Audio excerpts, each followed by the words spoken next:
Jénine est sans doute la ville la plus infiltrée par des groupes terroristes. Malheureusement, le Hamas n'est pas le seul groupe présent. Le djihad islamique palestinien est un excellent exemple d'un autre groupe terroriste qui est très présent en Cisjordanie, encore plus que le Hamas en réalité. Il y a une roquette du djihad islamique palestinien, évidemment, qui est tombée sur cet hôpital de Gaza. Le monde entier a alors essayé d'en rejeter la faute sur Israël. Votre argument reposait entièrement sur le Hamas. Des milliers de Palestiniens, dont des centaines de mineurs et d'enfants, sont détenus sans accusation par Israël, avec une documentation sur des abus, y compris sexuels, signalés par des organisations israéliennes de défense des droits de l'homme.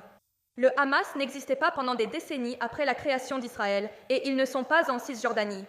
Alors, si vous voulez parler du Hamas, comment peut-on ignorer que plus de 200 Palestiniens ont été tués, dont plus de 40 enfants, faisant de cette année la plus meurtrière pour les Palestiniens en Cisjordanie avant le 7 octobre? Cela n'inclut même pas les meurtres qui ont lieu actuellement, juste en 2023. Quelles sont vos justifications? Si Israël a l'intention soi-disant de s'en prendre au Hamas, il tue beaucoup de personnes, surtout des enfants, sous prétexte de lutter contre le Hamas. Quelles justifications ont-ils pour cibler la Cisjordanie, même si on accepte vos arguments, ce qui, honnêtement, me laisse perplexe? Salut.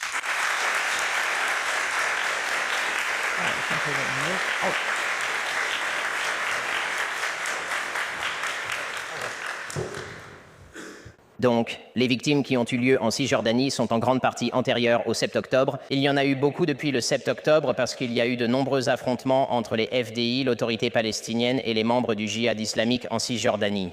Il y a eu une violence importante au cours du début de cette année. Il y a un groupe dissident de l'autorité palestinienne. Il s'appelle les Lions. Les Lions étaient une petite cellule terroriste, les Lions à l'époque.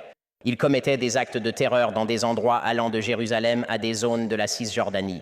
Les FDI intervenaient et prenaient des décisions pour éliminer de nombreux terroristes dans ces zones. De nombreuses zones en Cisjordanie ont été particulièrement infiltrées par le terrorisme. Jénine est sans doute la ville la plus infiltrée par des groupes terroristes. Malheureusement, le Hamas n'est pas le seul dans la région. Le djihad islamique palestinien est un excellent exemple d'un autre groupe terroriste qui a une large présence en Cisjordanie, en fait encore plus que le Hamas. Il y a une roquette du djihad islamique palestinien, évidemment, qui est tombée sur cet hôpital de Gaza. Le monde entier a alors essayé d'en rejeter la faute sur Israël. D'accord, je suis un peu fatiguée, donc je vais aller dormir. Alors, si tout ton argument repose encore une fois sur des groupes terroristes, quelle réponse as-tu à cela? À propos de la Grande Marche du Retour, qui est un incident très bien documenté où des civils palestiniens ont simplement marché pacifiquement vers leur propre terre à laquelle ils ont le droit de retourner. Mais ils ont été tués, abattus et assassinés de sang-froid. De quelle année parlons-nous? De quel groupe parlons-nous? J'ai besoin de plus de précisions. Je parle de la Grande Marche du Retour. Je demande des précisions car j'ignore les détails de ce dont tu parles. La Grande Marche du Retour est un événement bien documenté où, après un tweet d'un Palestinien, beaucoup ont encouragé d'autres Palestiniens à marcher pacifiquement pour retourner sur leur terre. Quelle est leur terre? De quoi s'agit-il? Nous évoquons la Palestine occupée. Tu parles d'Israël? De quel lieu s'agit-il? Quelle zone précise? Nous parlons des frontières de la Palestine et nous parlons aussi de leur droit au retour en Palestine. Il n'y a pas de droit au retour. Pour la Palestine, c'est-à-dire les terres situées à l'intérieur des frontières de 1967, il n'y a pas de droit au retour à Haïfa ni à Tel Aviv. Aucun droit au retour à Jérusalem-Ouest. Donc, il faut se rappeler qu'il y a beaucoup de personnes âgées qui sont des aînés dans l'État d'Israël. N'oubliez pas que la Palestine n'est pas une terre musulmane. Ce n'est pas un conflit religieux. Avant que la Palestine ne soit occupée, il y avait des Juifs, des chrétiens et des musulmans qui coexistaient pacifiquement. La Palestine n'est pas... Non, c'est un mensonge. En réalité, en 1929, avant même la création de l'État d'Israël, il y a eu plusieurs pogroms contre les Juifs à Hébron, dans lesquels des milliers de personnes, enfin peut-être pas dans ce cas précis, mais des milliers de personnes ont vu leurs maisons brûlées, leurs proches tués.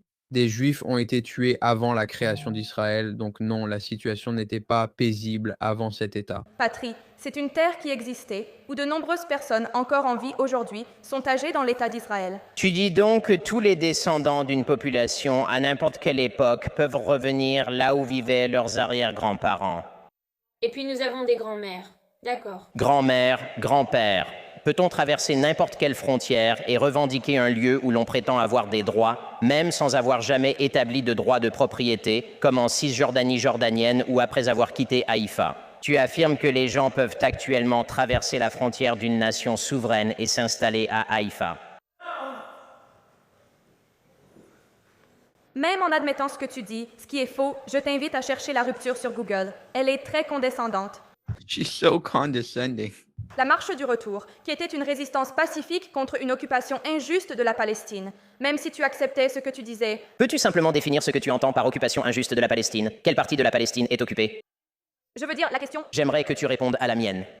Terreur, je t'ai donné un exemple de résistance pacifique. Oui. Je t'ai donné un exemple où des gens, même des enfants, ont été injustement visés par des tirs, et tu n'expliques toujours pas pourquoi c'est justifié. Donc, si encore une fois, Si tu parles encore du Hamas et des groupes terroristes, Et que tu cites d'autres groupes terroristes, même si je te montre des civils manifestants pris pour cible. Mais même maintenant, il y a quelques jours à peine, il y avait des Palestiniens vivant dans Israël même, qui est la Palestine occupée, qui se faisaient tirer dessus par des agriculteurs dans leurs jardins et sur leurs terres. Et ces personnes peuvent s'en tirer en leur tirant dessus en toute impunité. Alors, pourquoi dis-tu que ce n'est pas vrai? nombre d'entre elles ont été arrêtées et sont actuellement en prison israélienne. Le colon qui vient de tirer sur un Palestinien n'a pas été arrêté. Je t'encourage à te renseigner là-dessus. Je me suis renseigné ce matin. Peux-tu me répondre avant de partir? Cette conversation est intéressante. Quelle partie d'Israël correspond à la Palestine occupée? Tout Israël. Donc, ce que vous demandez, c'est l'anéantissement de l'État d'Israël. Tout cela n'est qu'un prétexte. Merci pour votre temps. à chaque fois, cela n'a rien à voir avec la libération des Palestiniens de Gaza. Cela concerne la destruction de l'État juif et sa transformation en un État palestinien.